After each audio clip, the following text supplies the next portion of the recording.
क्रूस पर यीशु के प्राण छूटने के बाद किसने उसके लोथ को क्रूस से नीचे उतारा था?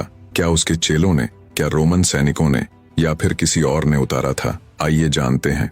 क्रूस पर यीशु के प्राण छूटने के बाद महासभा के दो सदस्य अरिमतियाह का यूसुफ और निकुदेमुस, जिन्होंने यीशु पर विश्वास किया था, उन्होंने यहूदी महायाजकों से छिपते छिपाते पिलातुस से यीशु की लोथ मांगी और पिलातुस की अनुमति से वे यीशु के लोथ को क्रूस से नीचे उतारे। उन्होंने यहूदी दफन रीति रिवाजों का पालन करते हुए उसके शरीर को मसालों के साथ साफ सनी के कपड़े में लपेटा और यीशु के शरीर को एक नए मकबरे में रखा जो खुद यूसुफ का था। और ये जो मकबरा था वह यीशु के क्रूसीकरण स्थल के सामने था, जैसा कि मत्ती यूहन्ना में लिखा गया है। और ये घटना उस भविष्यवाणी की पूर्ति को उजागर किया जो यशायाह में लिखा हुआ है। उनके साथ मरियम मगदलीनी और याकूब की माँ मरियम और शिष्यों ने उस स्थान को देखा।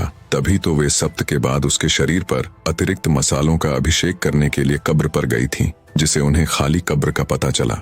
यीशु अपने मंत्रालय या सेवकाई के दिनों में सिर्फ 37 ही चमत्कार किए थे या फिर और अधिक चमत्कार किए थे? और अगर यीशु और अधिक चमत्कार किए थे तो सुसमाचारों में क्यों नहीं लिखा गया है? क्या है सच्चाई? आइए जानते हैं। सच तो यह है कि यीशु अपने मंत्रालय के दिनों में 37 से अधिक चमत्कार किए थे।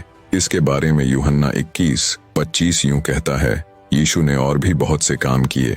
यदि उनमें से हर एक को लिखा जाता तो मैं समझता हूँ कि पूरी दुनिया में भी उन पुस्तकों के लिए जगह नहीं होती जो लिखी जाती।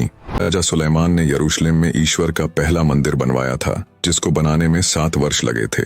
लेकिन ये बात जानकर आपको हैरानी हो सकती है कि जिस यरूशलेम में सुलेमान ने ईश्वर का मंदिर बनवाया था, उसी यरूशलेम में अपने जीवन के अंतिम वर्षों में सुलेमान ने अश्तोरेत, कमोश और मिल्कोम नामक मूर्ति पूजक देवताओं की पूजा करने के लिए स्थान बनवाया था। और वे स्थान 300 वर्षों बाद भी मौजूद था। और जब तक कि योशियाह यहूदा देश का राजा नहीं बना, फिर राजा योशियाह के राज्य के 18वें वर्ष में उसने उन सभी घिनौनी वस्तुओं और स्थानों को नष्ट कर दिया।